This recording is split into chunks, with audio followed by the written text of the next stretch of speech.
Je viens de Côte d'Ivoire. Voilà. Donc ça c'est dit, c'était vraiment pas une vanne, donc je viens de Côte d'Ivoire. Et puis je suis très fier de venir de Côte d'Ivoire. Vous savez, moi mon père il est arrivé en Côte d'Ivoire, à la base il partait en France. Et ça a été très dur pour nous de l'apprendre quelques années plus tard. Il est arrivé en Côte d'Ivoire, il m'a dit quand je suis arrivé, c'était une colonie française. Nous on vient du Maroc à la base. Ah, on est 4. Et je lui ai dit, mais comment tu es parti en Côte d'Ivoire? Il m'a dit, oui, quand je suis arrivé, c'était le drapeau de la France. J'ai dit, alors? Il m'a dit, ouais, j'ai vu le drapeau, je suis rentré, moi, je croyais... Même les douaniers à l'aéroport, c'était des Français, hein. 4 ans plus tard, l'indépendance est proclamée. Il me dit, je sors de la maison, je vois le bleu, blanc, rouge, et il a changé de couleur. Il est devenu orange, blanc, vert. Au début, j'ai dit, c'est le soleil. Le drapeau est... Il m'a dit, je suis sorti dans la rue, je vois les douaniers. J'ai dit, c'est pas possible que le soleil, il a fait tout ça quand même.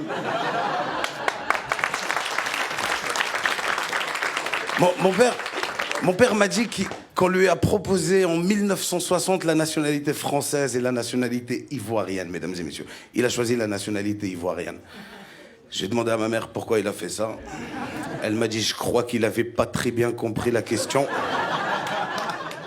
Mais attention, moi je suis très content aujourd'hui de vivre en Côte d'Ivoire. Je vous le dis très sincèrement, c'est vraiment du fond du cœur. Je suis très content parce que contrairement à tous mes amis qui sont passés là avant, qui font le tour de l'Europe, moi je fais le tour de l'Afrique et c'est complètement différent, je vous jure. On vit des choses en Afrique qui ne se passent qu'en Afrique et heureusement parce que vous n'êtes pas prêts, je vous jure.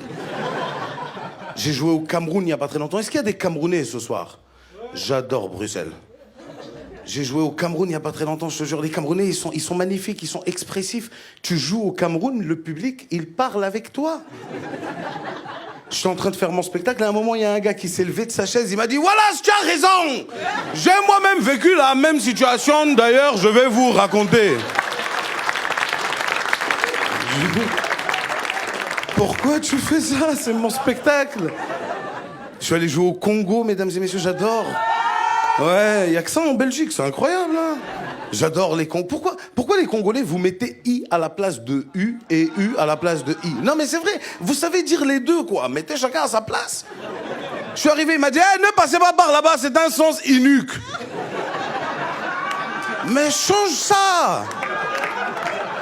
Première question qu'on m'a posée à l'aéroport de Kinshasa, il m'a dit oh, Zoloba Lingala. J'ai dit, tu dis quoi? Il m'a dit, vous avez une arme sur vous. J'ai dit, non. Il m'a dit, tenez, vous allez en avoir besoin. J'adore les Congolais, c'est vrai. Je suis allé au Gabon, j'adore les Gabonais. Les Gabonais, c'est le seul être humain au monde qui te répond à une question par une question.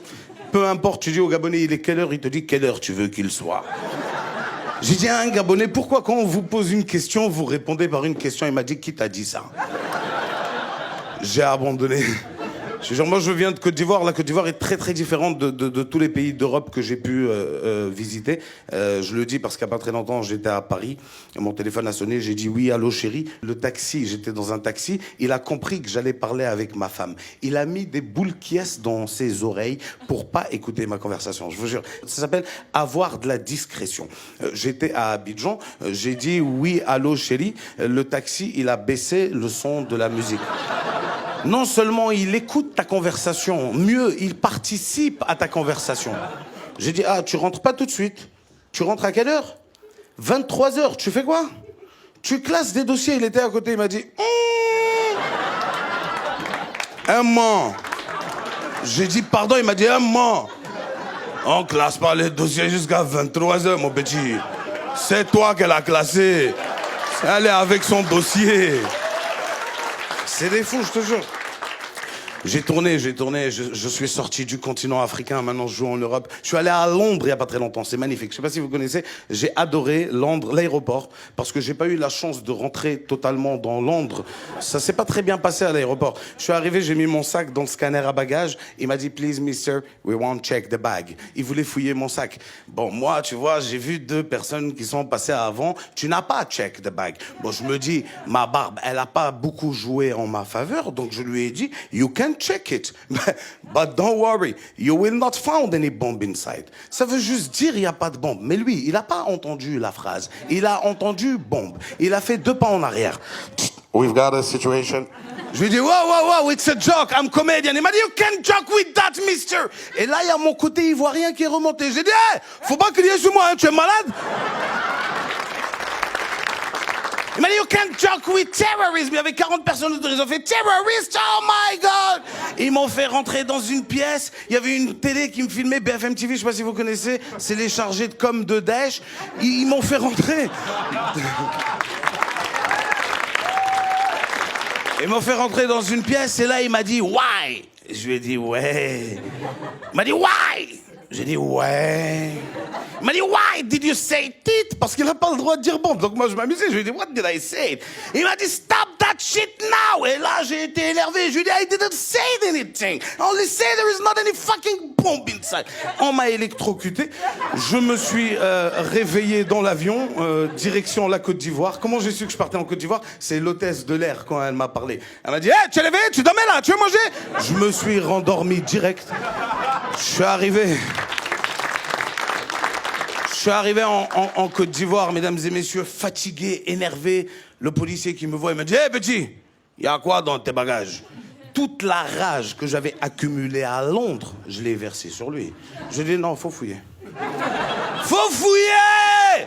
C'est pas bombe, hein, c'est missile, j'ai mis dedans, voilà! Faut fouiller.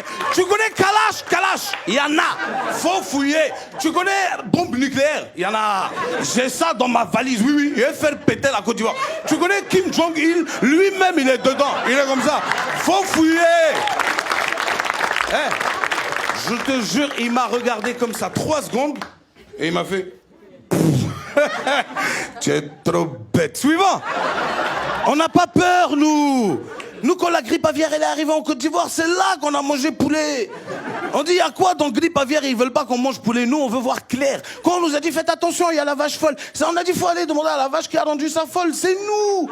Mais moi, je sais d'où ça vient, cette peur qu'ils ont, mesdames et messieurs. Cette peur qu'ils ont de l'islam. Je sais d'où ça vient. Moi, je suis musulman. Je sais que des fois, nous, on fait peur. Les gens ne savent pas que même nous, les musulmans, des fois, on a peur de certains musulmans, ils ne savent pas. Va à l'église le dimanche et écoute le prêtre parler. Tu ne l'entends pas. Tout ce que tu entends, c'est mes frères, mes sœurs.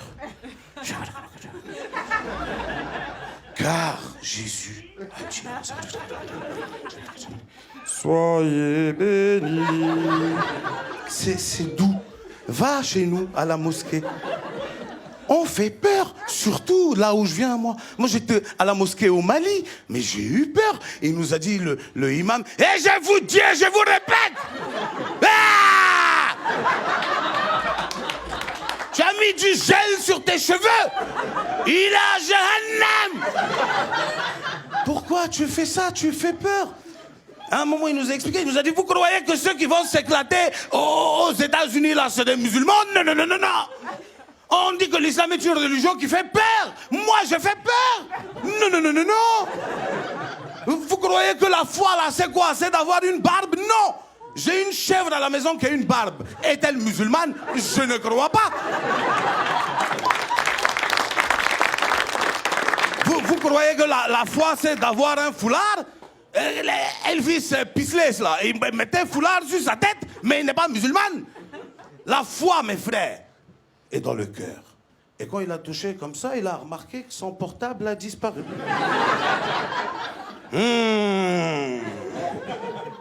Mes frères, mes sœurs, la foi est dans le cœur.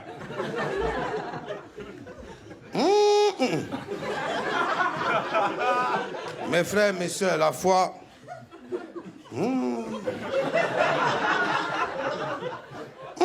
La foi, peut-être pas tout. Hein. Mes frères, mes sœurs, en rentrant ce matin, j'avais ma foi sur moi. Mourad, fermez-moi les portes de la mosquée là. Bâtard qui a soulevé ma foi, Wallah, il va déposer. Merci, Tarmac.